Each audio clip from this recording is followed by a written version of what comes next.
जी कुठली सत्ता आज आपली आहे या राज्यामध्ये ती मेंटेन करण्यासाठी ती सत्ता तशीच राहावी यासाठी त्या पक्षाचे प्रमुख नेते म्हणून त्यांना कदाचित ती गोष्ट थोडीशी जास्त महत्त्वाची वाटली असावी आणि हीच गोष्ट करत असताना कुठेतरी मेन विषयाकडे लक्ष न जाता दुसऱ्याच विषयाकडे त्यांचं लक्ष गेल्यामुळे कदाचित काकींची इच्छा नसताना सुद्धा शपथविधीला सुद्धा काही प्रमाणात घाई ही त्यांच्याकडनं तिथं झाली। सगळ्यांच्या प्रायोरिटी आणि महत्त्वाच्या गोष्टी वेगळ्या असतात।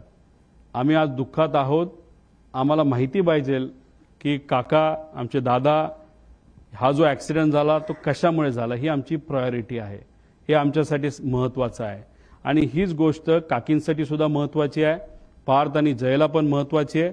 पण ह्या नेत्यांना काय महत्त्वाचं आहे हे मी सांगण्यापेक्षा गेल्या 13 दिवसामध्ये लोकांनीच बऱ्याच काही गोष्टी तुमच्या माध्यमातून बघितलेल्या आहेत।